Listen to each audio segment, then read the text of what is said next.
Well, hello there, ladies and gentlemen. Hey, we starting? God, You ready, dude? I see you. I like the well, hello there. Let's get a clean run, huh? I thought it was good. I mean, I thought we should have just kept running with it. Whenever it feels awkward, just keep going. Can we just take it all the way from the beginning? Of the episode? Anyways, we're going back to the top? Can we use anything from what we just did? Hey, chill out. Well, hello. Welcome back to New Heights. Yeah. Presented by Wave Sports and Entertainment. Yeah. Also brought to you by our friends at Fireball. Fireball. The pound for pound, undisputed best shot in America. That's right. I'm gonna say worldwide. I don't think anybody in the world's got a better shot than Made Fireball. with grade A cinnamon. Delight. We're your hosts. If you don't know us, this is Jason Kelce, my big brother. I'm Travis Kelce out of Cleveland Heights, Ohio, University of Cincinnati Bearcats. We're here at the world famous WSE headquarters, and they decked this thing out in New Heights attire. We got a bunch of fun stuff here. Some really cool stuff. Yeah, you already know. I think we're going to talk about it. Looked like they were out playing street football with this thing. Yeah, that one's definitely got some miles on it. Yep. You already know. Love to see it. Love to see it. These guys are playing some ball. Cactus New episodes come to you every single Wednesday, or as often as we can get them to you on every single Wednesday. Subscribe on YouTube and wherever you get your podcasts, and also follow the show on all social media platforms at New Heights Show with 1S. So you do know when we're coming out with new episodes, if it's not every Wednesday. Jason, what do we got coming up? Got another great episode, Trav, as always. Knew it! Today we're going to rehash a debate that has plagued this show for months. I'm going to give some advice to all dads out there, and we're going to kick off the NFL draft month with the first official New Heights mock draft. You ready? I am ready. You ready to get your ass kicked? Yeah, man. Wait, what? But first, as always, new news. New news. New news, old news. We are still the #1 sports podcast on Apple and Spotify, depending when you look. Yes. Thank you, as always, to all the 92%ers that are tuning in each week. We can't tell you how much we appreciate the support.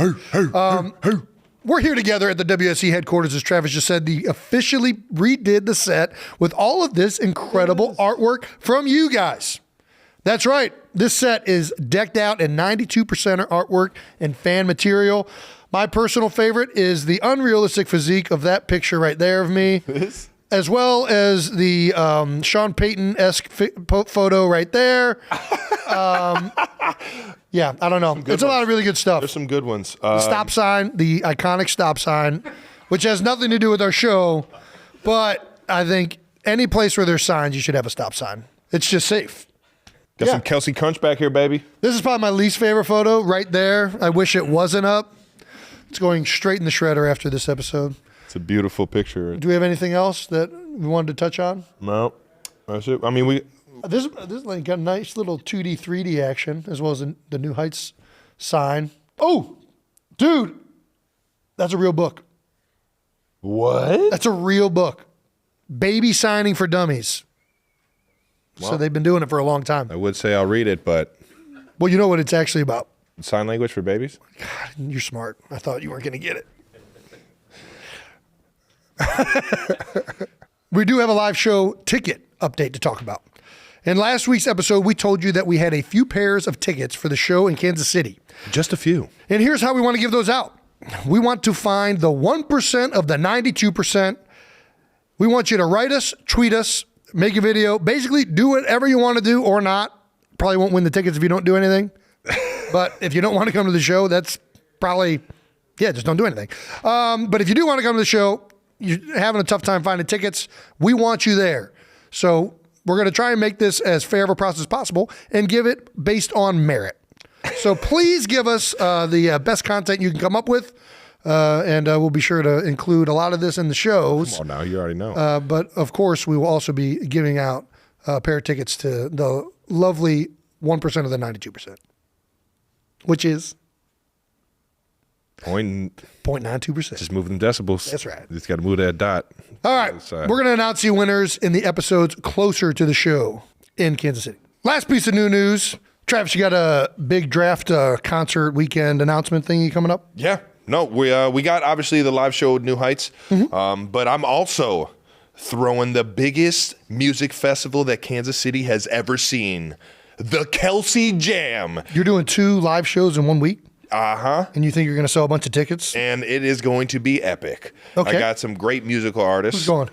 Machine Gun Kelly, Rick Ross, The Boss. Oh, my gosh. Loud Luxury, one of my favorite DJs out here. Their sets are unreal. And then we got Kansas City's own Tech 9 coming through. Where's it going to be Kansas at? City party without Tech 9. What'd you say? Where's it going to be at? It's going to be in Kansas City, Draft Day weekend, April 28th. Tickets go on sale this Friday. Ooh. So you don't want to miss out on this one. It's going to be fun. We're going to have a whole bunch of great food, a lot of barbecue, a lot of Kansas City barbecue. Is it outside or inside? It's going to be outside and inside. Outside? And inside? In and outside. In and out. Is it I think you're going to be outside and then go inside. Is it going to be a mosh pit? Machine Gun Kelly is known to get the crowd rowdy. If I come, can I start a mosh pit? Yes. And I will be in there with you. I love moshing it up. You already know the grog shop back home. Make sure you guys check it out. Kelce Jam coming to you guys. Draft Day weekend. We're going to have some fun getting excited for the 2023 season. I've always wanted to throw a party for Kansas City the way that I know how to party. Hey. And we're bringing a whole bunch of my favorite things into play. And it's going to be a festival. It's going to be a music festival for everyone. So make sure you bring the kids, bring your grandparents, bring everybody, man. Bring your cousins, your mama, Joe mama, your daddy, everybody. Bring them all. Most importantly, you got to fight. Oh, you're right. To party!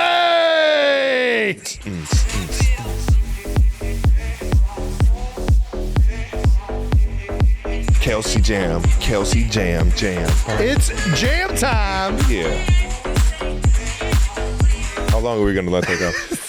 All right. Tickets go on sale this Friday, 10 a.m. Go to kelcejam.com right now and pre-order your tickets. Pre-sale starts right now as we speak. And yeah, we're about to have some fun. Draft weekend in Kansas City, baby. Can't wait to see you guys there. Yeah. We'll get back to the show in just a second, but right now we need to shout out our partner, Fireball. Fireball, man, I love it. Fireball takes any event to the next level, especially celebrating a big game. That's right. Fireball's iconic cinnamon flavor tastes fire and goes down so easy. Iconic. So iconic. That's why it's the #1 shot in the country. Numero uno. What I really like about Fireball shooters is that there's no shot glass needed. You just crack it open, knock it back. Jason, something tells me you're a Fireball guy. Huge. It's the #1 shot in the country for a reason, Trev. Just crack it, knock it back, put it down the gullet. You can get Fireball wherever you purchase your fine spirits. But there's one thing I get asked all the time. It's how do I maintain my health during the rigorous NFL season? It's difficult, but the answer is simple. I take AG1 by Athletic Greens every single day. AG1? AG1. I heard about that stuff. You guys probably didn't expect Jason to be a big greens guy, did you? Travis, this is way more than basic greens. What? It's like 9 products in one. Just one serving of AG1 covers all of my nutritional basis and my long-term gut health. With 75 vitamins, minerals, and whole food source high-quality ingredients. Well, if you guys are listening to the show and have been saying, man, I want to be as healthy as Jason's fat ass, you're in luck. Because Athletic Greens is giving you guys an incredible deal with 5 free travel packs and 1 year supply of vitamin D. And we all could use more vitamin D. That's right, especially me. Like Travis said, Athletic Greens is giving you a free 1 year supply of vitamin D and 5 free travel packs with your first purchase. This is their best offer yet, and you can get it only at athleticgreens.com/new heights. That's athleticgreens.com/new heights. AG1, baby. Don't leave home without it. 5 free travel packs. Vitamin D. Let's move on to some fan art of the week, huh? Hey, what do we got? How about it? We got a shout out to Paige Holtz.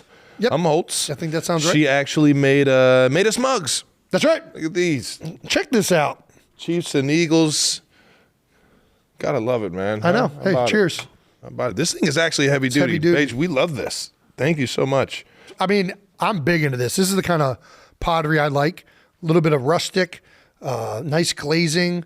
There's a little bit of a jagged edge on the handle, if I'm being honest. Kind of. It does. You do hit it occasionally. Your pottery? It's not rounded off the way you would like, but it's very good nonetheless. This is the best mug I've ever been gifted. This is the best and mug you've ever been found a gifted. way to destroy it. No, I mean, Now I feel exactly what you're saying, and it's uncomfortable. It's a very nice mug. I appreciate a lot. It'll probably be my most used mug. She actually wrote us a letter. Oh, yeah. How about that, Paige? Thank you so much. This letter And we're going to read it is right now. outstanding. Trav, do you want to take the first paragraph? We're doing back to elementary school. Jason and Travis, hi. I hope that you love your mugs just as much as I love making them for you. I am a master's student. Oh. In pottery? In pottery. In getting my degree in mental health. Ooh, okay, sorry. And pottery. Mental health, concealing. We're having a punctuation here issue. Oh, no. And pottery is one creative outlet that I use after a long day at school. Nice. So this is your stress reliever right here. I love it, Paige. Thank you for that. I've been a fan of the podcast pretty much from the beginning and a fan of football since I was a child. Anyway, these hugs were thrown on the pottery, these mugs. God, does that not look like hugs? When you said hugs, I read Anyway, it as these hugs. It's like in between cursive and This is tough. It's like in between both of them. Yeah, I mean, well, time. I'm just going to go back to Same one. Okay, we're going. Okay. Anyway, these mugs were thrown on the pottery wheel. And then I attached the plaque and the handle that I pulled by hand. Just a little mug maintenance for you. Please hand wash the mugs and do not put them in the microwave. Okay, that's actually very good advice. My wife puts mugs in the microwave all the time, so thank you for saying that. Do you want to end this thing? Thanks again to both of you. So the whole team. Thanks. Much love, Paige. This is amazing. It is. The fact that you actually wrote all of this on both papers. Well, and made it out to Paige, us we both. are definitely interested in doing pottery. We've talked about it before. No, we have talked about it. I'd never thought to take it to the point of actually coloring it and all that. Well, this is called glazing. Glaze, look at you. Are you a glazer? I am not yet, but if Paige would assist me, I would love to glaze. I can't imagine you. It's like you in arts and crafts. I just can't imagine. I was a big arts and crafts kid growing up. What did you used to make? Whenever we went to the summer camps and stuff, I would either make stuff with the beads or sand. The sand. Remember we used to go to Renaissance I wasn't a sand festivals? kid. I wasn't a sand What? kid. Yeah, the sand was too messy for me. I liked I don't even know what this was, but you were essentially braiding different colors of nylon fabric. You would cross them like this, and then you crisscross them over and over again. And at the end, you'd have a long braid that you'd make into like a necklace or bracelet or something like that. I know exactly what you're talking about. I think everybody watching right now knows exactly what I'm talking about because it was very therapeutic for a Nice stress reliever. just like you, Paige. Paige Umholtz, thank you very much. We're going to enjoy these mugs. Yeah, we also got this from You Wrong Organization 437. Great username. I'm officially a tire cover. Thank you for including your thumb, most importantly, in this picture. Listen, guys. How am I going to mirror this up so I can get my... Well, I think what happened is this guy, You Wrong Decision 437, he probably took a picture a little bit zoomed out and then he posted it being zoomed. He's probably trying to be that guy. Sounds like you've dealt with this before. Have you never taken a picture of a thumbs up or something? No. Maybe that's just a dad move. All right. Either way, it looks pretty cool. I've seen you in a Jeep Wrangler before. Yeah, I used to love. I mean, there were 3 cars that Doors I wanted. off. Actually, there were 2 cars that I wanted my whole life. What were they? A pickup truck. I don't care what make or model. doesn't matter. A pickup truck. It's got to be from the homeland, man. You can't go overseas for a pickup Toyota truck. makes a fucking great pickup truck. I don't have a Toyota. For those of you that have them, I'm jealous. They're very good trucks. So what was the other truck? What was the other car? You said I 2. wanted a Jeep Wrangler. Those are the only 2 cars I ever wanted. Nice. And I ended up getting both of them eventually. And now I realize I don't fit Jeep Wranglers, unfortunately, so I got rid of it. That's where that story ends. Now I want a Cybertruck. Are those even real? Not yet. I got the electric Hummer. That thing. You do have the pretty electric sweet. Hummer, which is a badass. That is the coolest car. How many of those have they made? That's a great question. I don't know. I don't think they've made many. I heard it of them. was like 1,000 or something like that. That sounds about right. I think the amount of batteries necessary to make that thing actually move. Yeah, you got to take out a big piece of the earth. Yeah. All righty. That car is sweet. It's That thing is fast. Crab walks. Moving on to the fan mentions of the week. There's really one thing we got to talk about. Travis Kelce trying to guess all of the NFL head coaches. It ended up making waves around the internet. It swept the nation. It was trending on Twitter, Instagram, any social media it can trend on. It was trending. Yeah, I felt pretty bad. I mean, watched in time. It was a very small picture on on a computer. It's kind of blurry. I really couldn't see clear pictures of the faces. I did it right after you did it, and I didn't do well either. It was, I felt terrible. I just wasn't as funny reading it, so they I've cut shook it out. a lot of those guys that I said I didn't know. I've shaken their hands. I don't care what anybody says. Josh McDaniels did not look like Josh McDaniels in that picture. Bro, and I feel terrible. I see the man twice a year. I've shook his hand my entire career. Right. I mean, it was a bad photo. Damn it. It's hard to tell NFL coaches without caps and coach gear on. So it's just hard. Especially in a blurry, grainy photo. I mean, you can see me like looking into the sun. Yeah, looking into the sun. And not all of them had the skin-tight clothing that Mike McCarthy had on. We can't keep talking shit about Mike McCarthy. He's going to hate my guts. When am I going to get crushed for fat shaming Mike McCarthy? When is that happening? You can't get you're fat. That's a good point. McCarthy, shoot it back at him, man. It's fair game. All right, let's get back to the head coaches from the head coach picture. Also made the front page for the ESPN.com website. The ESPN homepage, I think that's a better version of that, during Major League Baseball opening day. So even on opening day, the most iconic moment of the Major League Baseball season. No, opening day, Aaron Judge hitting a home run, first at bat. That wasn't on the homepage. What? The homepage was you not being able to name 8 head coaches in the NFL. Idiot. Why do you always do this, Travis? It was 8 out of 29, though. It wasn't 8 out of 32. I saw some people didn't realize some there guys were 3 weren't coaches there. missing. Braves. Do you think, would you have missed any of the 3 that weren't there? Ooh, do you know the 3 that weren't there? I know 2 of them right off the bat. Let me just think just for a quick second. It was Vrabel, I just know Sirianni. wasn't in there. Sirianni. That would You don't know Nick Sirianni. But if you would have went 0 for 3 on Philadelphia Eagles coaches. I know Stefanski. I know these guys. Dude, if you would have went 0 for 3. It was the picture. If you could have blended in. Do you even watch me play? What? Do you watch Eagles games? I watch Chiefs games all the time. All the time. Who was the third coach? I'm just saying. Who's the third coach that wasn't there? Frank Reich. I should have known that. Do you know what Frank Reich looks like? Go. Who does Frank? This is a fun game. Who does Frank Reich look like? There's one guy right away. Well, he talks like him. I don't know if he looks like him. Frank Reich. Liam Neeson. Nah, still looks just like him and he talks just like him. Yeah. Do you have anybody reach out to you about that? About you not being able to name? I had a few people. Yeah. Who reached out to you? McAfee reached out, thought it was hilarious. What do you say? Ha. Yeah, basically. All right, cool. Just like, That's always a good comment. It's good shit. Thanks, Pat. And then who else reached out? A lot of coaches actually reached out. Like maybe not the head coaches in the photos. They were like, Travis, remember me? If there's any, making sure if there's ever any future. Oh my gosh. So let's tee up these 12 bold topics coming in hot. Recap last week in the NFL, the No Fun League, as we were talking about. Hey. Jason, not a lot going on in the NFL right now. Draft coming up. Yeah. Not too many teams are making moves. We're kind of going to wait to see who they get in the draft to make some more free agent moves and how they're going to fill out that team. What did you find throughout the NFL last week? What did I find out through the NFL? Yeah. Not much. Slow week. It's a great week to release a video of viral videos in general, or just talk on Twitter. So we're going to do a lot of social media stuff. So right here, we're going to talk about the fact that NFL players think that they can play in the NBA. That's right. Stephon Diggs released a video of him playing basketball, to which thousands of people were very impressed with. He was hitting shots, and he was, bro, he looked good. Do you really think he looked good? Yes. I thought he looked good for like a normal person, but what do you mean? People saying that he could play in the NFL or NBA. Sorry, he can't play in he could definitely play in the NFL. One of the best in the league. Yeah, he can definitely do that. I did not for a second think that I saw that and was like, he can play in the NBA.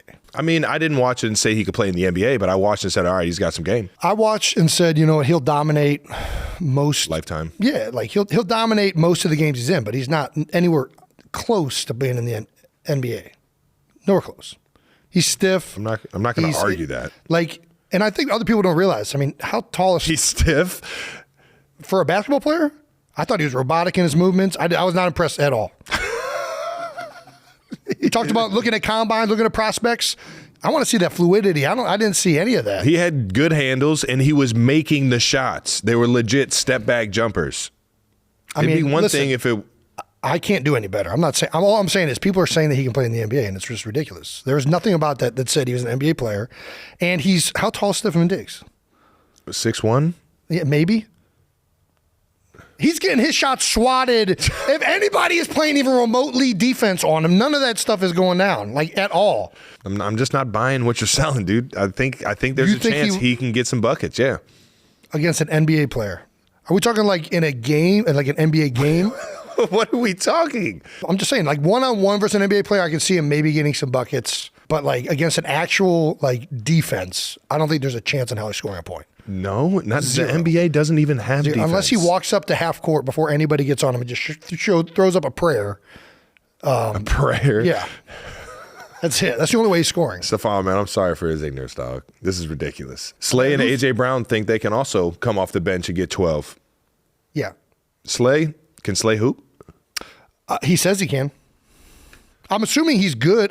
All of these guys are good basketball players. They're just not NBA caliber basketball players. That's all I'm saying. A.J. Brown actually doubled down and said he could hit 250 average in the MLB. And that is absolutely ridiculous. There is no way. He was drafted. I've got in a cage. You know he was drafted by the... I know he's a big baseball guy. Yeah. Still. Yeah, I got in the cage, especially now. Like, once you take time away from baseball, that ball is coming in lightning quick. And there aren't too many things that I, don't think A.J. Brown can do. That's pretty good. All right now. Batting 250 is, you're hitting 1/4 of your at-bats. That's like why are you playing in the NFL? You can make way more money. Way more not money. Getting hit or anything. Every year? There's no way. There's no way. Right? I got in the cage versus John Lester, Cy Young winner. Okay. He was with the Cubs, and it was right as COVID was starting to hit. Mm-hmm. So he was supposed to pitch in spring training. COVID hit, they canceled the game, and he's actually in the cage just like simulating game. But there were a few prospects that were going into the cage and actually having at bats, and I'm sitting there, I'm just watching it. And one of the coaches came over, my guy, Rick Sutcliffe, Big Rick. He asked Lester if it was cool if I got in the cage against him. They got in the box. What'd it feel like? It felt electric. It was like I was in the MLB. He was still bringing him like low 90s. I mean, it wasn't when he was, you know what I mean? He wasn't pumping it, 95. You played pretty high. You did a wooden bat league in college. Like, you played against guys that have thrown 90 for sure. Yeah. This was different. Yeah, because this is my first time in a cage in about 10 years. Okay, that's a big difference. And I was going up against lefty. Well, lefty versus righty is supposed to be in the... No, I was always way better versus righty. I don't know why. That's not what Moneyball says. I'm a different dude. All right. Either way, I got a foul tip, and it felt like I hit a home run. Even making contact. That's what I'm saying. And it was a cutter. It was a cutter. I was on it. You give me a 10. If it was a fastball, John, I'm hitting that thing. John, if it was a fastball, I might have missed it. High and inside. But I saw it come off. I saw it come off the hand. I was like, that thing's moving. That thing's moving. And then he struck me out. He threw another cutter. And I missed. I just do not think that NFL players can play in the NBA. I damn sure don't think NFL players can bat for 250 in the Major League Baseball. But I do trust. I have all the confidence in the world in my teammates. So A.J. Brown, maybe. My brother, no chance. Here's how we're going to settle this, because we can't agree. We're going to have an expert in NBA ability. Okay. I think we know one. I think there's one who actually might work in this exact studio that we're in right now. That's right. All right now. Mr. Paul George has started a podcast with this exact same production building, WSE, Wave Sports Entertainment. I think it's only fair to settle this debate by asking you, Mr. George, can you please tell us if you think any NFL player can play in the NBA, and also maybe whether NBA players can play in the NFL, if you think that could happen? Whichever one you think is a potential, I'd be curious to see what you say. I cannot wait to hear this answer by Paul. And I'm assuming he's going to do this on his podcast. Podcast P. What do you think? Sure you hit that follow on YouTube. What? What do you think he's going to say? I think that he is going to say it's possible for both. I think he's one of those guys that believes it. Well, I think he's wrong. I think... Well, he hasn't even offered an opinion yet.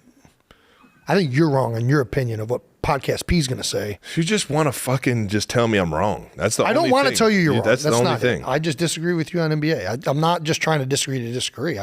We had another huge piece in the NFL offseason come to light. What's that? Kelce gave us an exclusive footage of what it's like having a baby with Snorlax. This guy is useless. He is sleeping nonstop in the hospital room. Yep. Giving terrible reviews on bagels. I didn't give a bad review on bagels. I thought you only ate one of the bagels or one side of the bagel because it was. No, I ate one side of the bagel because I ordered 3 bagels because I couldn't decide which bagel I wanted. So I just ordered 3 different bagel sandwiches. And then so everybody thought I was like examining the bagel for the perfect bite, but I was really just trying to figure out which bagel that one was that I ordered. Whether it was the sausage, egg, and cheese, the pastrami. I don't even remember what the third one was. I think it was, what's the Mexican sausage? Chorizo. Who said that?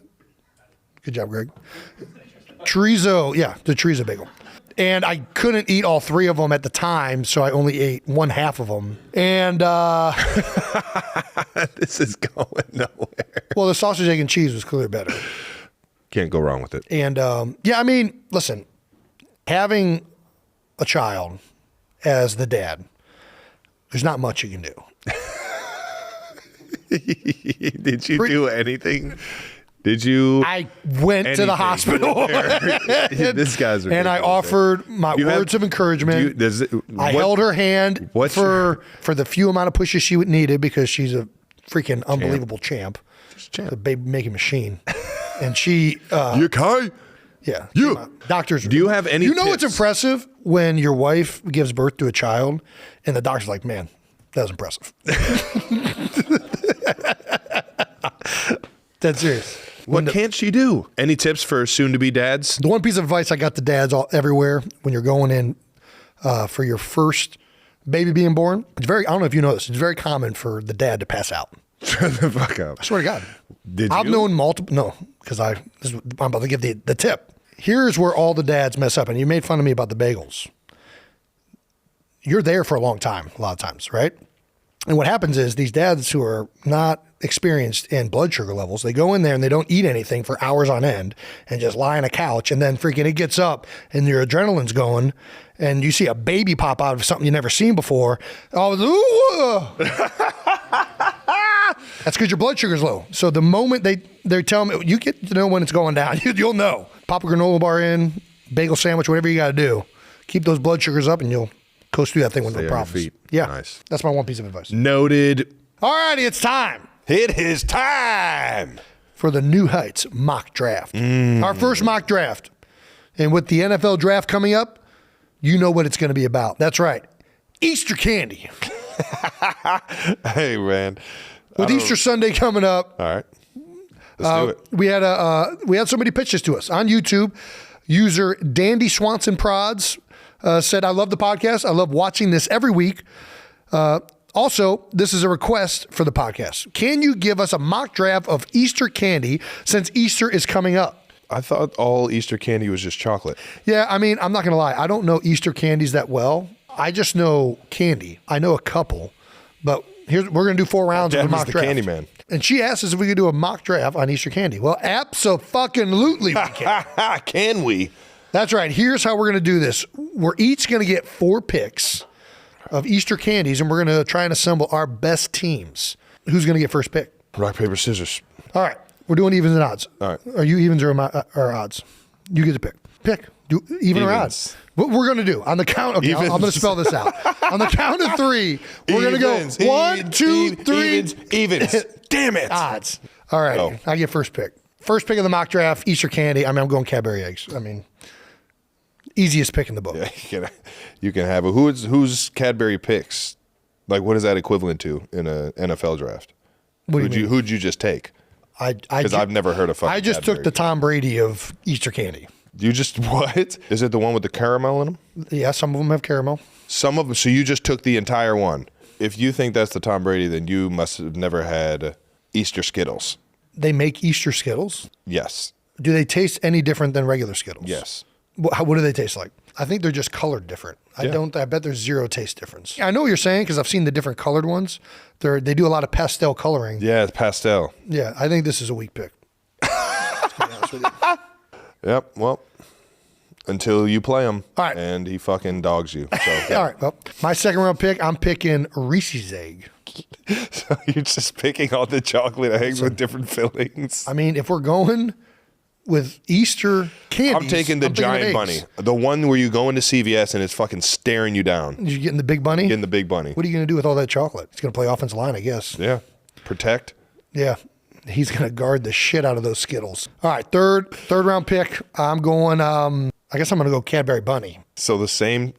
You went with the giant bunny. I'm just going with the regular. I'm going jelly beans. I didn't have a bunny yet. Not a big fan. I had eggs, but I didn't have the bunny yet. Not a big fan of jelly beans, but I'm going jelly beans. Jelly beans? Yeah, because that's the only really, like, the one I'm like in my head, like, yeah, that's Easter for sure. Who you got?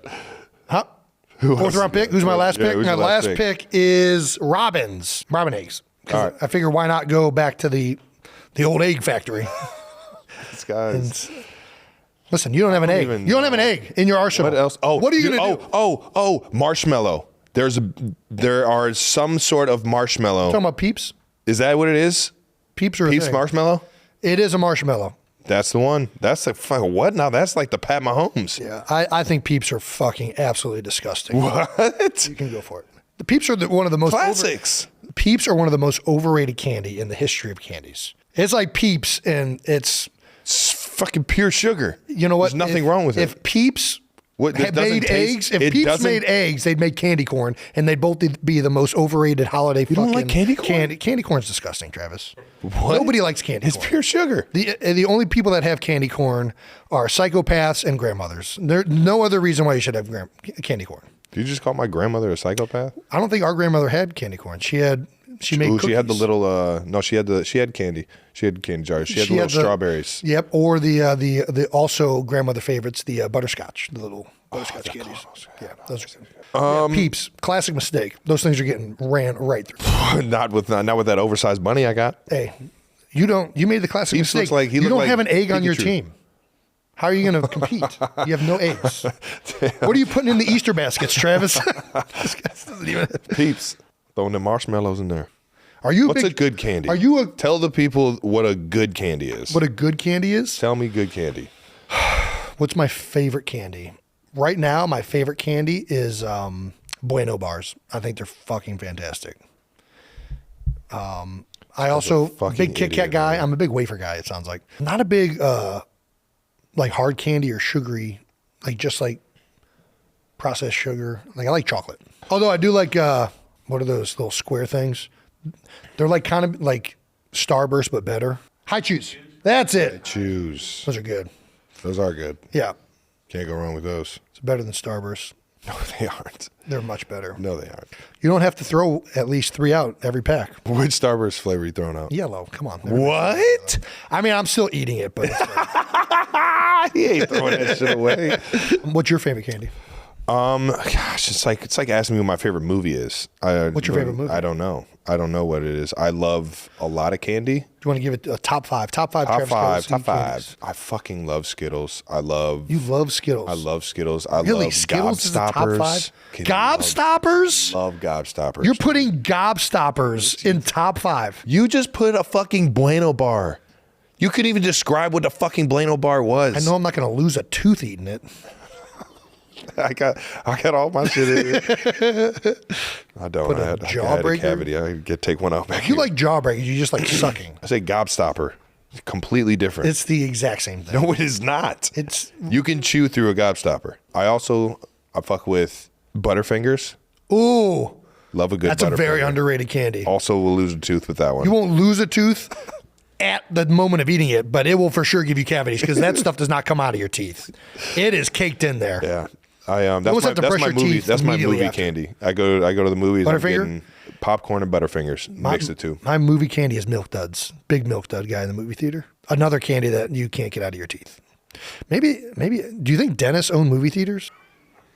Hot take. If I was a dentist, I would put movie theaters all in my neighborhood. Free candy. I mean, think about all the stuff you eat in there. Milk duds, can't get out of your teeth. Butterfinger, can't get out of your teeth. Popcorn, loaded with butter and get stuck in your teeth. I mean, Definitely get stuck in your teeth. if I'm a dentist, I'm for sure opening up movie theaters left and right. And plus, if like you get a fountain Coke that's like 42 ounces for like $2. All right, well, Moving on. I think it's clear that I won that mock draft, but please be sure Honestly, to cast guys, your votes on who won the Easter egg mock draft. Whose team's beating who?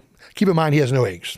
Okay, it's time to get to the conversation with head coach Shane Steichen. He's the head coach for the Indianapolis Colts and former offensive coordinator for the Philadelphia Eagles. He helped take Jalen Hurts' game to the next level by calling outstanding plays and coaching him up. And now he is going to have a high pick in Indianapolis. I'll be curious to see who he picks. Anyways, this is the conversation. Hope you enjoy. By the way, it's brought to you by Accelerator Energy Drinks. Yee. Got to get that tag in there. This is Island Guava. What you sipping on? Kiwi lime. Well, I haven't had that one. What's it taste like? Kiwi and lime? Yes. Advertising matches up with the taste. Love when drinks do that. So tasty. All righty. Here's the interview with Shane Steichen.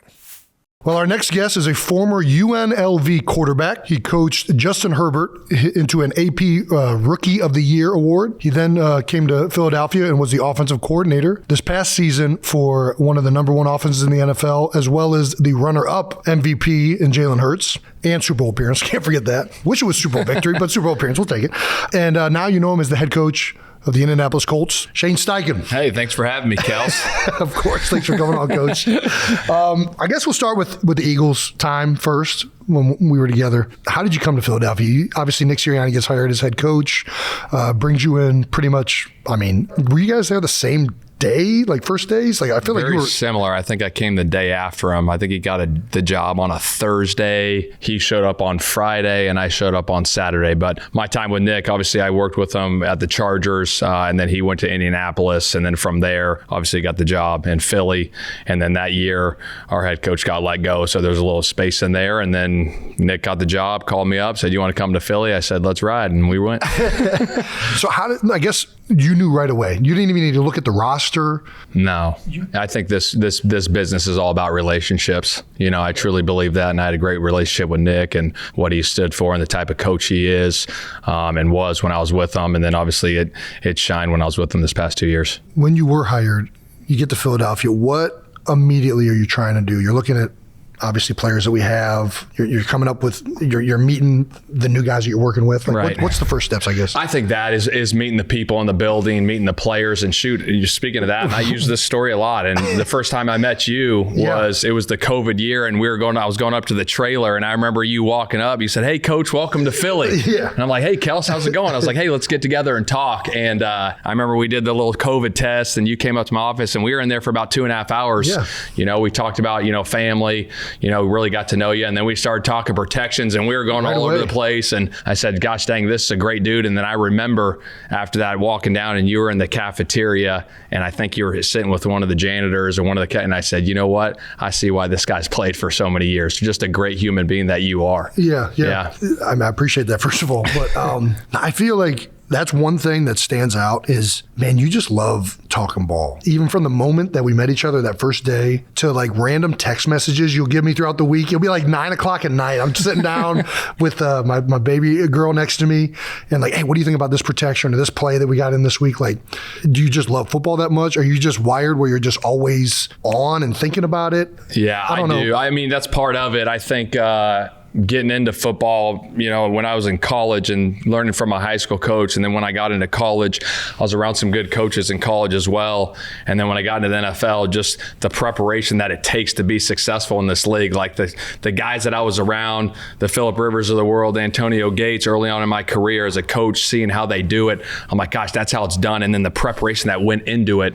And then being fortunate to be around a guy like Phillip Rivers and the way he prepared for games. I'm like, gosh, that's why these guys are successful. Like, you want to be a successful coach, you got to have that preparation and mindset going into it. So just being around it and seeing all of it all the time, and I'm like, gosh dang, that's what it is. And just love the X's and O's and the scheme part of it. You brought up Phillip. Obviously, you coached Herbert his rookie year, then go to Jalen. How did you make that transition happen? Because, I mean, you're talking about guys with very different skill sets, Right. much different offenses, still successful. Yeah, I think the big thing is really getting to know these guys, like their personalities and how, what makes them tick and how they function on the field. Obviously, you see the physical skill sets when you're watching them come out of college, but then really getting around them, get to know them, know what they like, and then trying to put them in, positions to be successful. I think that's the biggest thing is don't be stuck in your way as a coach, right? What do our guys do well and put them in position to succeed? And then on top of that, the quarterbacks that are really successful, right? They all have something in common, right? They're obsessed with their craft. They are. Yeah. They work. Yeah. I think everyone's like, hey, what's the secret to success? It's hard work. Yeah. There ain't nothing else, but that is what it is. It's hard work. The guys that work hard, obviously you have to be talented, but putting in their effort, having your routine day in and day out, that's what makes guys successful. What was your time like in Philadelphia? Like looking back, like what did you learn? What do you take away from Philadelphia? You know what? That was an incredible organization. The time they're spending with you and the players and the staff and that city and the passion they have for the game. Yeah. I mean, it was second to none. I remember I had been a coach. Obviously, that was my 11th year in the NFL when I came there 2 years ago. Yeah. And it was the first time I've been in Philly because when I was in the AFC West, Philadelphia came out to San Diego. Yeah. Yeah, you know what I mean? And then in 2013, I went to Cleveland, so we missed Philly. So like the first time I ever was in that stadium was as a coach. Yeah. And I remember we went out to the Fan Fest. It was like the first thing, and I walked out there, and there might have been, 40 or 50,000 for Fan Fest. I was like, it's different out here. Yeah, they're into it. Yeah, they're into it. So it was awesome. You're hired almost immediately as the offensive coordinator when Nick gets the job. When you get the head coaching job, you're on the other side of that, right? Yeah. You're trying to build the staff right away. Right. What does that process look like? Yeah, I mean, it's a thorough process. Obviously, when you're putting a staff together, you want to make sure you get the right people in place. And obviously you want really good coaches, but you also want the best fit. So having a process, going through that, interviewing guys, having a thorough, detailed plan of how you want it to look, how your interview process is going to go, and then fitting those pieces. So still working through that right now. Got a few spots to fill, but like where it's at. Do you get informed as the OC that the Eagles are potentially trading for like an AJ Brown or like some of these moves that happen? And is that something like where you're like, yeah, we'll find a way to utilize a guy like that?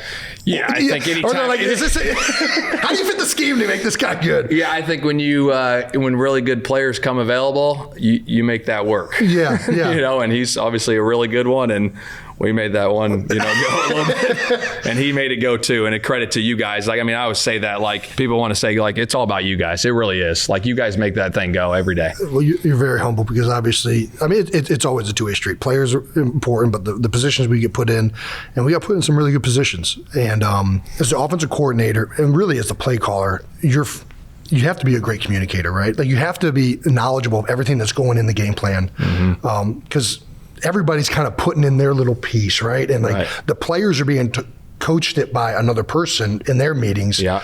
I think that you were really, really good, obviously calling the plays, but like I just talked about, you would talk to me, and I'm assuming you did that with other guys, and you made sure that everything was on the same page and everything was communicated. I guess, what does that process look like throughout the week, the game plan? Yeah, so obviously the game plan is really put into place Monday night and then Tuesday, and then obviously you guys come in on Wednesday, and that's where we install the offense and go through it. And I think the great thing about it is that it's about everybody. You know what I mean? It's not just about one coach or one player. It's about everyone doing it together and building this thing. The work that goes into it week in and week out to get it ready is a huge task for all of us, as we know, building up to that one game. But those Wednesdays, those Thursdays, those Fridays, those Saturdays, just the conversations, with you, obviously shooting texts out at night. Obviously, as the offense coordinator, you're not coaching a position. You know what I mean? It's been 3.5, 4 years since I've had your own room, and obviously when you have your own room, you create that really tight knit bond with your position group.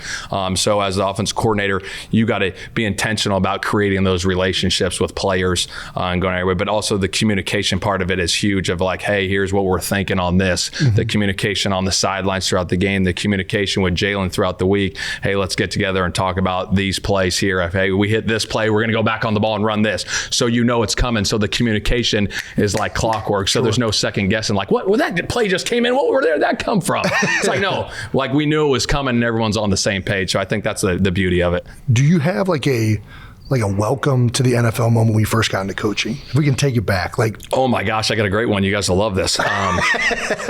So I was a defensive assistant, okay? And it really, I guess welcome to the NFL moment, I was a defensive assistant. Yeah. You know, just kind of quality control, doing my work. And then so out of practice, it was training camp and I was playing, you know, quarterback. I was like the dummy quarterback to like for the pass rush. There wasn't a pop-up. I was it. And I forgot the guy's name, but we had this huge defensive lineman. I mean, he was massive. Yeah. 6'7", 365. One of the biggest human beings I've ever seen. Yeah. And he was an offensive lineman, switched to defensive lineman. Okay. And, you know, and he rushes the passer, and all of a sudden I'm back there and I'm standing there, and I think the pass rush is over. Yeah. Right? And he turns the plant to run back and steps on my toe. And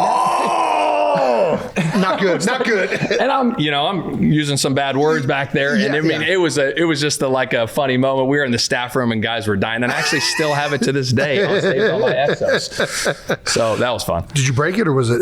No, I didn't. It was a hard sprain. Hard sprain. Hard sprain. Hard sprain. Yeah. What was it like calling plays in Philadelphia? Like, how is it different from the Chargers? How, like, I don't know. Yeah. I think the biggest thing is, and guys have heard you say this before, but like, we had good players. Yeah. And, you know, obviously Howie did a hell of a job putting that roster together. Mm-hmm. And when you got good players, those things go pretty well. And that part was fun. But how does calling plays? Like, I don't know. I've heard like Kyle in Murley. general, yeah. Well, like I remember there was a story that came out maybe last year where Cliff said that he like gave Kyler Murray like play calling for like the second half just to like show him, hey, this ain't as easy as maybe it looks like. What goes into all of these? Like I see the call sheets and stuff like that, and it's hard even just looking at. Like I don't know what I'm looking at right now. Like I'm trying to okay, where are the runs at on this thing? There's a lot on that thing. So what? Obviously, you go in with a certain amount of plays you want to get to early, right? But then there's like a rhythm to it. Like I think you got as a play caller, and I learned this from Norv Turner, who's one of my biggest mentors. Is he had an unbelievable feel for calling the game. Yeah. You know, and just like knowing when to take your shots, knowing when to be aggressive. Hey, shoot, we got this. Hey, we can run it here, burn some clock. Just feeling the flow of the game. You know what I mean? Because like you got your call sheet and you got your 1st and 10 calls. You got your P&10, your 2nd and 1 to 2, your 2nd and 7 plus, whatever it may be. Yeah. But like just knowing within the flow, it's like, oh, cool. Yeah, that is my 2nd and 7 plus call here, but I'm not feeling that right now. Yeah. Like I think they're going to play this because this might, and I like this, and I'm calling it right now. We're going to try and get it. Yeah, so I think just having a feel for the game as much as you can. Does it go perfect every time? No, we know that, and nothing's perfect, but just trying to have a feel and a flow for the game. You said Norv Turner. Who are the guys that you think of that have been like the most influential as you are now? I mean, obviously he's number one in my book. Obviously he gave me a chance in 2011 to get in the league, and then just being around him, he's just phenomenal football mind. Just the way the passing game, he created the vertical passing game and taking those big shots and creating those explosive plays. And I always thought that and once you see those big explosive plays start to happen, you're like, that's how you score points. You got to create those explosives. Like, how do we create those, and how do you scheme up guys to go down the field? Now, when you got the one-on-one matchups like we did this past season, like it was nice with Smitty and AJ and Dallas and Quez and Zach, like all those guys, the vertical threats, which was awesome. What have you taken from Nick? You know what? I said this when I first got hired, just the accountability part of it. I thought he did a really, really good job of holding guys accountable. Yeah. Are you gonna take like some of the things we did like team meeting wise with you over to Indy? And like, did Norv do that? Because Nick is one of the few coaches that I've been with where we actually go through like plays in a team meeting. Like, I don't know why we didn't do that before. It makes so much sense now. Yeah. I feel like because it's not about calling guys out. It's just like it's an opportunity to educate everybody all at the same time. All it is trying to get better. Right. You know what I mean? And if guys know we're on the same page, is the accountability part is like, hey, shoot, when you do it wrong, like everyone needs to know it needs to be this way. And when you do it right, you get praised for it. And I think that's the same thing as a coach. Like I mess up, I'm gonna call myself out. Right. You know what I mean? I'm gonna do that, and the same thing with everybody else. But we just holding people to a high standard. I think that's where teams really start to take off, because when coaches hold each other accountable and players, and the players start holding each other accountable. Shoot, even you, I remember the one time in a walkthrough, you're like, hey, we need that again. I'm like, I was watching the tight end. You're like, we didn't block that right. Yeah. I'm like, get it again. Yeah. Like that's when it becomes special. Yeah, absolutely. How has it been immediately transitioning to being a head coach in a new organization? Like, I don't know, what have your last 2 weeks look like? Shoot, a lot of it is putting the staff together. You know what I mean? Sure. Obviously meeting people around the building, with the organization, meeting different people, flying guys in for interviews, flying guys out, Zooming, interviews. I mean, it's been a lot of that. And then obviously, getting to know the players too, reaching out to the players, finding that block to call each player, reach out to most of them. Some of those guys are in the building. But really, that's the process right now. And then once you finish that phase, then it's on to the, the draft and getting ready for that, and then getting the football part of it done. Once the staff's hired, now you got to put it in the offense. Well, shoot, who are the players that we got to, surround that offense? Where, you got your terminology and your scheme, but like at the end of the day, that's going to morph into, who's playing for you and what we're trying to get done. Yeah. Is there anything that is drastically different from like a head coaching perspective as opposed to a coordinator? Because obviously, like, coordinator, you're in charge of the offense and you're putting all of that together. Like, is it just on a bigger scale now? Yeah, I think so. Like, obviously you got 26 guys on offense that you're kind of in charge of and leading that pack. But then now I'm looking at it as, hey, this is a chance to lead another 26 plus men. Right. You know what I mean? Obviously it's a tall task. You know what I mean? You got to be ready to go, but every day you got to be intentional of what you're trying to get done. So guys are on the same page. Like, I never want to go into a meeting unprepared. Yeah. Like, no freaking way, because if we're unprepared, how do we expect you guys to be prepared? Sure. So I think we got to be all over that with our P's and Q's when it comes to that. What are the things being a head coach where you're like, all right, now my job is now this, and this, and I have to get that done? Yeah, I think the situational part of it is huge. Obviously, we like even in Philly, we go through that every week. You know what I mean? I mean, you watch that. Shoot, you remember those situational Saturdays? You're like, you sat next to each other and you'd be like, hey, I'm like, don't talk to me right now. I got to be locked in. Nick is going to ask me a question at any second, and I'm going to have the play ready to go. Yeah. And he would do that to players too. And I really do think that situational ball ends up making a difference. Like, that's the head coach's job, though, for the most part. I mean, you're thinking about it as the offensive coordinator, play caller especially too. Yeah, exactly. And I think, again, it's everybody, right? Everyone's got to be on the same page. It's not just one guy. Like, you better need help. That's why this game's so fun, right? It's a team sport, right? Coaches, players, trainers, front office, like everyone being on the same page. And I think the more help you have around you, you know what I mean? I think that's where it really grows, and you trust people that are around you. How about that fishing trip we went on? Dude, so we went fly fishing up in the Poconos. Jeff Stoutland. Who else is on that trip? Some other Malata. Players. Yeah. Which, by the way, finding waders to fit Jordan Malata, not the easiest task. He went somewhere and got something nice though, but they were tight on him. Yeah, and man, that was a blast. What have you been fishing since then? No, I need to get back. Bad. That was awesome. Because I could tell you like enjoy fishing. Oh, I love it. But as a coach, you just don't have the time. Summers, when we get some time off in the summers, I'll try to hit a stream up. Yeah, but. Shoot, I remember when we were down there, you were down on that side of the creek down there, and I'm like, hey, Kelce, what's up? And you're fly fishing. And I was like, dude, I had my little spinner rod. It was a straight fly fishing thing. I'm like, they probably haven't seen a lure in this thing in forever. About results. He's going to find an edge. And then it got tangled up, though, and then I'm like, well, this is done. There was all that, like, what was that, Japanese knotweed or something like that. It was not. It was a great setup, though. It was. It was beautiful back there. It was awesome. Poconos are kind of like a little hidden gem up there. That and the Catskills, that whole like little mountain area. I don't know, but I guess we're getting into stories. Do you want to tell everybody your Price is Right story? Yeah, sure.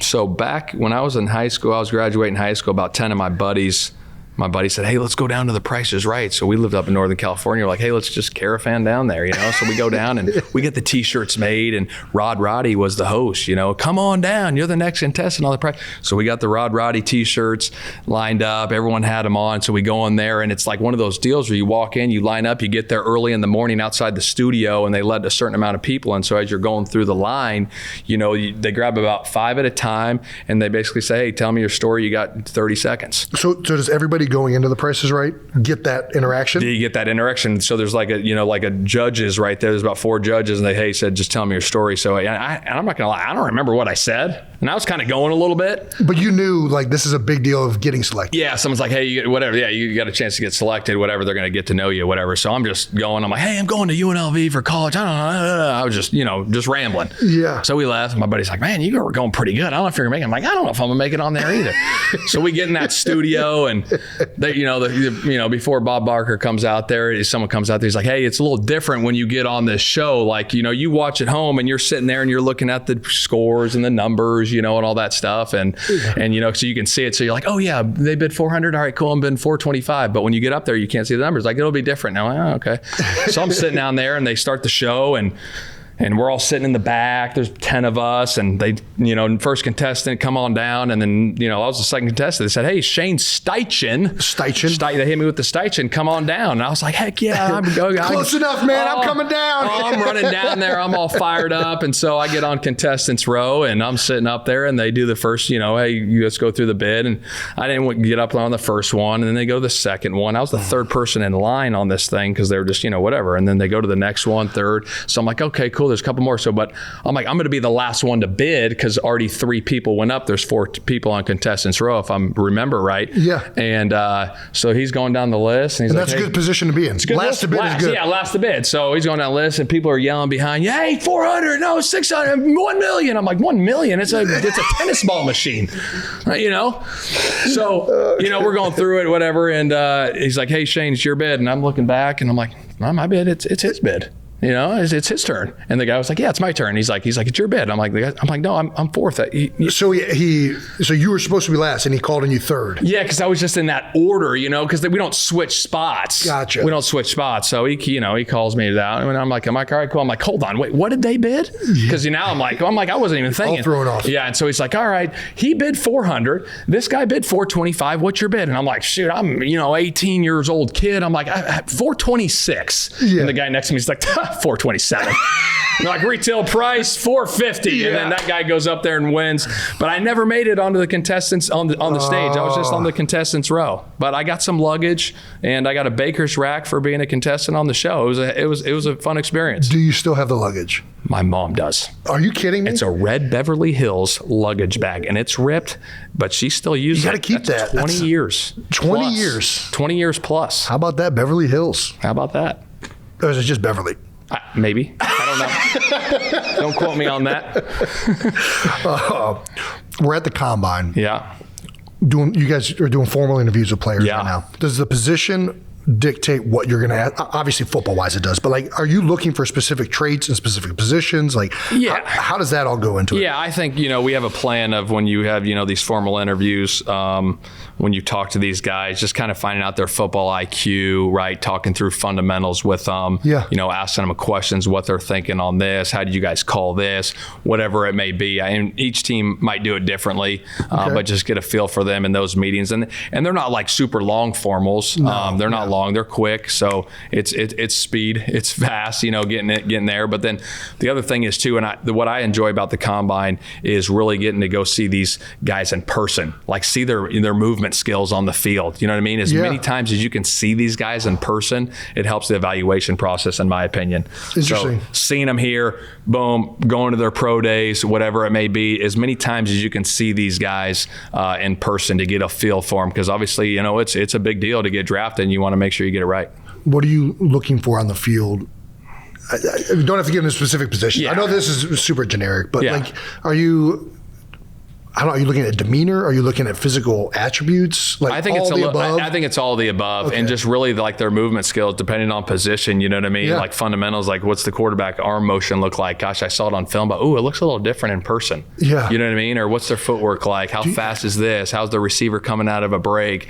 How's the lineman moving? Yeah. How's he pulling? Oh, that looks like Kelce right there. Sign him up. You said arm movement with quarterback, but like Phillip Rivers, known for having one of the most what's that? Not natural throwing motions, right? Unorthodox. There we go. There you go. What is the number one trait in a quarterback that you want to see? Well, besides relentless, all those different things. I mean, accuracy is huge to me. Yeah. At the end of the day, I think you got to be able to throw it accurately, right, on time, anticipate with rhythm, right, and that comes from repetition too. You know what I mean? But you can see it on tape. I think that the guys that have a great feel for the game, right, you coach boom, boom, boom, boom, boom, but the guys that have a natural feel, they're like, oh my gosh, boom, boom, I threw it there. Jalen had one in practice a couple of weeks ago or whatever it was, you know what I mean? And, Navante was kind of cheating inside, and his read was starting over there, and he caught it, pop, and just threw it to the slot. Yeah. And he was like, well, he was open. I'm like, heck yeah. There's that was the accelerated. Heck yeah. Like that stuff to me is when that starts going, it's like, oh yeah. He's got a good feel. There's something special there. Was this the easiest game plan year short yardage you've ever been a part of? Yeah, it got to the point there, whatever it was. A lot of stuff installed. It might have been week 8 or 9, and we're like, what are you writing quarterback sneak? You want to do it different this week? Yeah, we can. Or put this guy here, this guy let's there. Put that guy here, cool, and then we roll, and then boom. And you have the one audible off of it in case everybody's down in there. Yeah, no question. Obviously, you can create some big plays off that. Yeah. You know, it was fun. We talked about this with Nick, but the Fletcher Cox. Why didn't the Fletcher Cox one ever get called, do you think? You know what? It should have. I'll take full responsibility for that, Fletch. I don't know, man. The first time we ran it, he hoisted Jalen up in the air and walked through before he even had the ball. Like, yeah. Whoa, wait till the ball's in his hands first. That's right. You said something, so that's why I didn't call it. I said Kelce doesn't like it. I'm not calling it. Oh my gosh, that is one good thing though. Like that's a good play calling tip. Like if the player doesn't like it, we probably shouldn't be doing it. Huh? There's no doubt about it. They got to be comfortable with it. They got to be comfortable with it. It ain't about what I like, what the coaches like. If quarterback don't like it or you don't like it, don't call it. Yeah. Because then if it doesn't work, it's like I told you. Yeah. Right. That's good. You don't want that. Right. Have you talked to the O-line in Indy? Yeah, I've reached out to most of those guys. Ryan Kelly, Quentin, all those. I mean, just guys that are, really good football players, tough, physical. You know what I mean? Really excited to work with those guys. In some ways, I really feel, because I know those guys are good players. Yeah. And like when you came in, off of our 4-11 season. Yeah. We had given up 50-some sacks, I think, the year before. With Carson at quarterback, right? And I feel like when things are going bad, defenses are getting a lot of opportunities to rush the pass. Like you can get put into some hard positions as an offensive line. And I don't know, man. I think those guys are really, really good. And I'm looking forward to seeing what you guys do over there. I got a lot of respect for a lot of those guys. Like, what do you think? Looking at I don't know, they had that offensive line, with Quentin and Ryan. Yeah. And I know tackle-wise, they've had some pieces coming in and out. I think just the physical mentality you need up front, like what we did in Philly with you guys. Yeah. I mean, there was a presence about you guys that when you guys stepped on the field, it was like, hey, here we freaking go. Like you ain't stopping us. And I think we have that here with those, those two guys and the rest of those guys. Just that mentality of like, hey, we're coming after you and we're not going to stop and it's going to be relentless. Like when we show up, run or pass, we're putting hands on and here we come. And that's the mindset and the mentality of an offensive line, and you've been living it. You're living proof of it. But just to have those guys and have that mindset, like here we come every single day. Yeah. Do you have anything you want to touch on from? I know you're not going to hit it. You're gonna keep playing, or? Man, great question. I think I want to. It's fun. The Super Bowl. I've watched about 38 plays of it. I haven't watched it. I watched it right before my press conference. I was like, I'm turning this thing on. I watched about 38 plays and then I stopped. Yeah. I haven't watched all. There's a couple plays. It was, I don't know, man. We put up a lot of points. Yeah. Credit to, it's the way it works sometimes, Still really, really proud of the guys. I mean, played hard, did a lot of good things, just wasn't quite enough. Yeah. It's one of those games where I feel like whoever had the ball last was going to. That's right. Yeah. It was. We talked about situational ball. We're talking about that, Jet McKinnon to go down and not score on that one. That's smart by them. That was big. That's smart by them for sure. Really smart. Pat Mahomes is good. Yeah.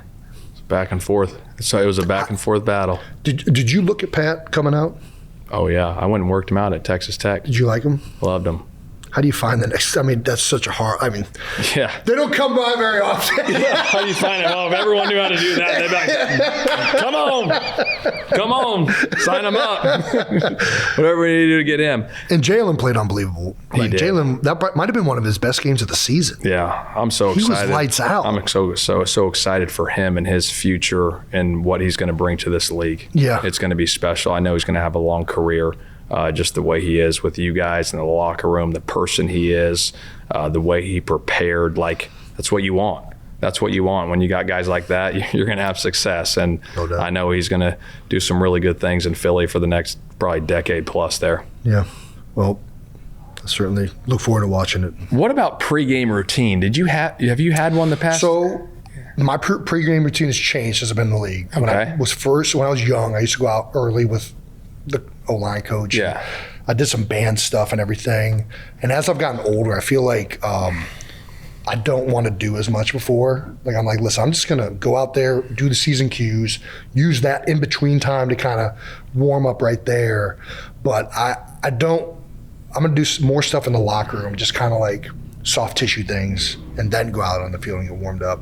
My pregame routine, I'm not too strict with it, because then I feel like if you don't do one thing, it's like in your head. Yeah. It's like, oh, fuck, I forgot to do this. Right. Like, that's why I'm screwing up this up. And it's like, no, okay, let's not take all. So, but I do think it's important to have like somewhat of a routine, like have like a little bit of a schedule. One of the things, honestly, that like, and I probably shouldn't say this, but one of the things that like gives me a schedule is like everything I take before the game. Like, I'm like, okay, an hour before I go out for warm-ups, I'm going to take a beet juice. 45 minutes before that, I'm taking my anti-inflammatory. 30 minutes before that, I'm taking a pre-workout drink. 15 minutes before that, we started doing this past year. Me and Lane Johnson take Alka-Seltzer. I don't know what that does. We Lane was like, I'm doing it. I'll do it with you. My boys are doing it. We're doing it. Let's go. And then I go out on the field, and like that ends up being like I end up being like, okay, once I take the beetroot juice, I'm going to start warming up my body on the ground. Like I'm going to do a band thing. I'm going to start getting my hips loose. After I take 45 minutes, I take the anti-inflammatory. I'm going to put my pants on. I'm going to get ready to go for that. After I take my 30-minute deal, I'm putting my shoulder pads on, cleats on, getting taped. 15 minutes in, taking my Alka-Seltzer, doing like a more thorough warm-up, and then I'm hitting the field. And then when I come back in, I usually go over like the first plays that we're trying to get to. Right. And I'm trying to rep like, okay, these are all first and second down plays for the most part. I'm thinking, okay, these are the different looks that we've repped during the week. This is what we could get. This is the call versus this. This is what we're going for that. And I'm trying to make sure that I'm like really prepared for anything that happens. It's been a great routine. Yeah, it's worked. It definitely has. Yeah, that's pretty much it. That's kind of the gist of it. And then I always, whenever I go out on the field for some reason, I usually even still know it, but I always go up to Stout and be like, all right, let me see the call sheet. And then I look at it again. I've seen you do that before. Yeah. I might have asked you a couple times. Yeah, a few times, yeah. What are you starting with? I'm like, hear this, but hey, if we hit this, I'm going to call this. I know it's not right here, but that's be ready actually for that. been really nice because then I know even more outside of the call sheet. Oh, yeah, okay, there we go. We're ready to go up there. Yeah. I used to listen to like Christmas music before the game. What's your favorite Christmas song? My favorite Christmas song is Nat King Cole Christmas song. I think if I'm going like more creative, there's this like Fairy Tale in New York, I think is what it's called. But it's like a British kind of Christmas song. I don't know why I like it. I just really like it. But I have since not listened to Christmas music as much. I don't know why I did that for like a couple years. And I felt like it was just fun. And then I stopped doing that. And then I made a Christmas album. And then I started listening to that. Phenomenal. What did you think when you saw that 3 offensive linemen made a Christmas album? I thought I was like, I cannot wait for this thing to come out. And then when Jordan Mailata hits those pipes, it's a game changer. Yeah. You were strong too, though. I appreciate you giving me credit, but let's be honest, Jordan was, It's fair.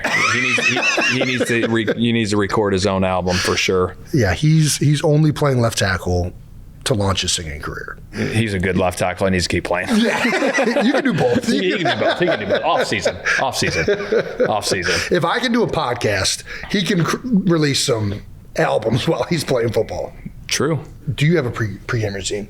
Yeah. So in the mornings, depending on the game, like I would hit like a Peloton workout, and then from there I'll go into my office at the house, and then that's where I really start going through that call sheet and really marking it up. Like throughout the week I'm processing it, but that morning of, so it's fresh on my brain, I'm starting to mark that thing up like yes. Here's a good shot for this. Here's this. And so I'll go through that process at my house, and that'll take anywhere from a half hour to an hour in the morning, and then I get to the stadium, and then myself and a couple other coaches will go in with Nick, talk through the situations. Hey, we're here, boom, we're good here. If we get this, bang, just all those little different situations that could come up. Now the work's been done throughout the week, but again, it's just reminders like bang, bang, bang. What are we thinking here on short yardage? Good, bang. If we hit this, we're going to call this here. Boom, boom, boom. So it's always clicking. So there's no second guessing. Yeah. You know what I mean? So everyone's on the same page. And I think that is a huge part of the, successful teams is everyone being on the same page. So there's no surprises. Like, where the heck did that come from? Right. You know what I mean? Yeah. It's like, boom. Yeah, we knew that. That was it. We just went over this. Yeah. And then if anything does come up in those meetings, it's like, hey, hit the players with this. That's why sometimes I come around to you guys like, hey, be ready for this in this situation. Like, boom, if we hit this, I'm going to call this. Right. And just so everyone's on the same page. And I feel like whenever, at least we do like the little recap after we've installed everything and we know what's in, one or two things also comes up during that conversation, right? Like, I feel like it never really stops. No. Even in the game, obviously, you're at a whole nother level. You're making in-game adjustments and whatnot.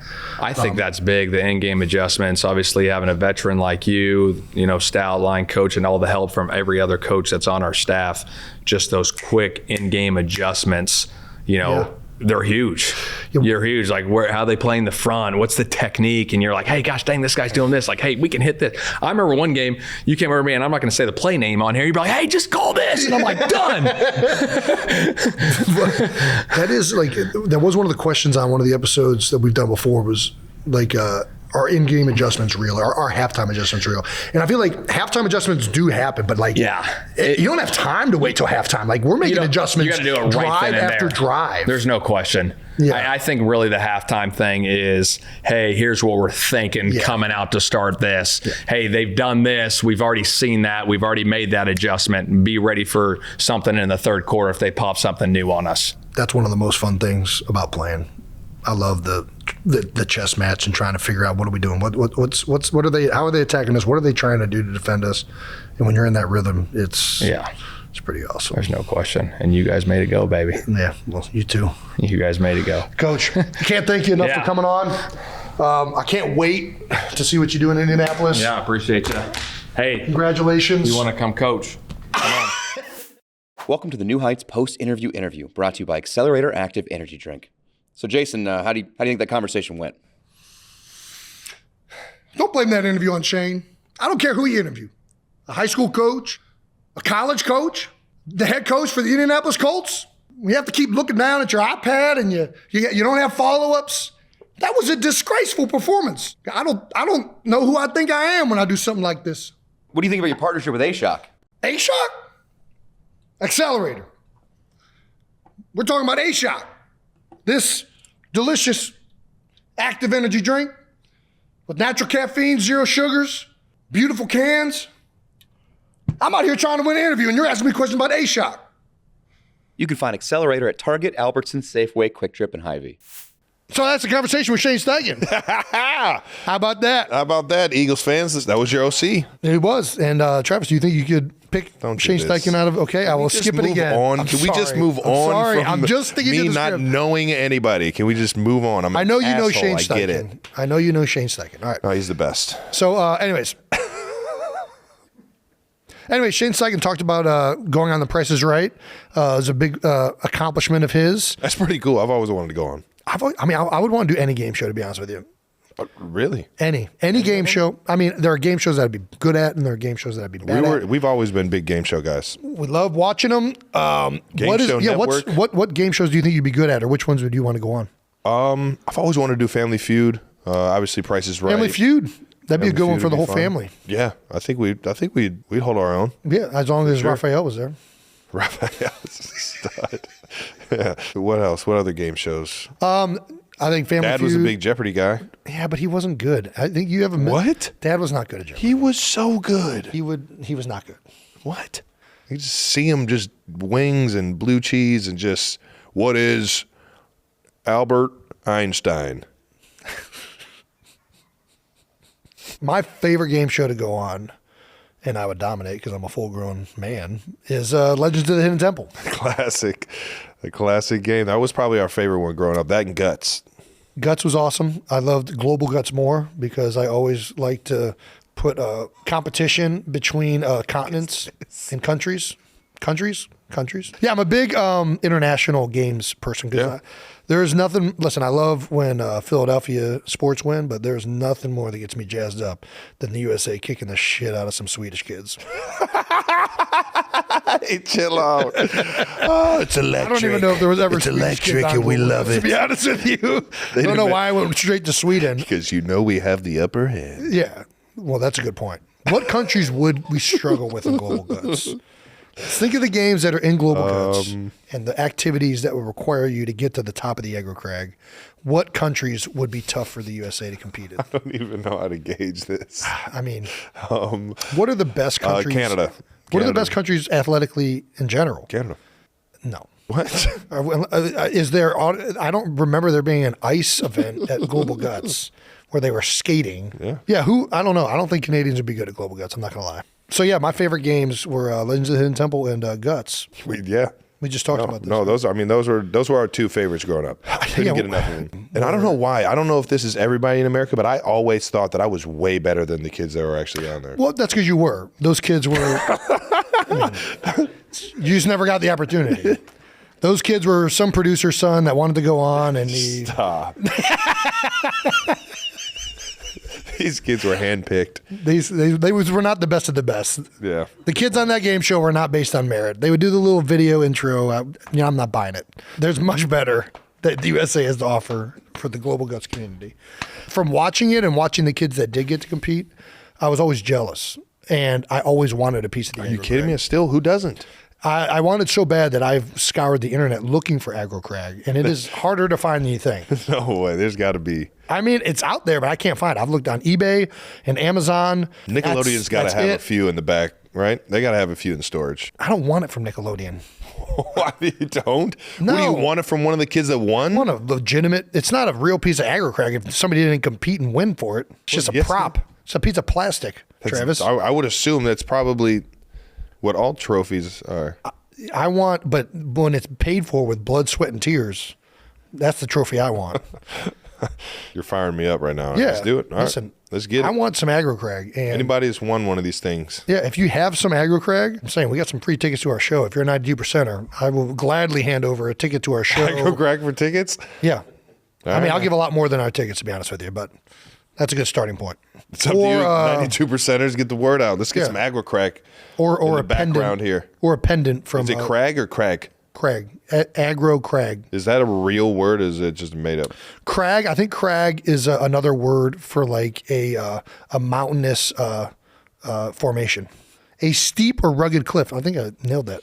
Well, let's go to school, kids. My real favorite show, though, was Legends of the Hidden Temple. That was your favorite one? Yeah, of course. That was What was your everybody's favorite one. T-shirt? What was my favorite team? Yeah. I was a big Green Monkeys guy. Green Monkeys. I liked Green Monkeys. Red Jaguars was okay. Blue Barracudas was Blue Barracudas. That was terrible. mine. That was an awful I one. love that one. They would always do good in the first event because it was swimming based. I thought it was who's purple? Purple Parrot. Purple Parrots, Yeah. Silver Snakes. Silver Snakes. That one. I don't gamble a lot. The only thing I ever really got big into gambling was Legends of the Hidden Temple. It was really just gambling for bragging rights. This is like later on. Pick a in team. life. This is later on in life. Yeah, back when in my teenage years to young 20s, there was a television show or television channel called Nick Gas, which would just play reruns of all these Nickelodeon game shows. And I would just watch Legends of the Hidden Temple with my friends, and we would bet on the kids. At what Not point, though? money, though. We would just be like, I think that guy's going to win. And then At if you what won, point? you got to brag about it. Huh? At what point, though? Immediately. All you got to see is the opening of like, here's the Silver Snakes! Intro. Telling you can get a lot of information in that intro. These kids are looking all around. There's no chance they're paying attention to Olmec. 0% chance. Oh, you did the last Yeah. The second portion. Where Where you you gotta have to. hear. Olmec's going to tell you a story. If that kid isn't paying attention right from the get go, there's no chance he's listening to Olmec. Yeah, that's a good point. So. I don't know if I would have been good at Legends of the Hidden Temple then. You would have been good because I would have been on your team. Not right now. We would have complimented each other. You complete And there's no me. chance one of those temple guards is holding me back. You complete me. I don't even need a pendant. If anybody's got a pendant out there from Legends of the Hidden Temple, we'd appreciate that too. All righty. That wraps up another episode of New Heights. Thank you so much to Shane Steichen for sitting down with me. Make sure you're subscribed on YouTube to the New Heights channel so you know when new episodes come out. Listen and subscribe wherever you get your podcasts. You know it. Shane, sorry again for not noticing you in that It's fine. photo. He's- I really do. I got a lot. He probably didn't even more. see it. He didn't see it. And once again, New Heights is presented by Wave Sports and Entertainment and brought to you by our friends at Fireball. Those cinnamon shooters, man. Can't You wait got to to go love do them, some baby. Follow us on right now. all social media platforms at New Heights Show with 1S for fun clips throughout the week. And thank you to our production and crew. And thank you to the 92%ers. You guys are the best. Can't wait to see some Aggro Crag coming up soon. Dude, if you give me some Aggro Crag, I'll make you a 0.92%er, which is means you're coming to the show. Until next time. Peace. Peace.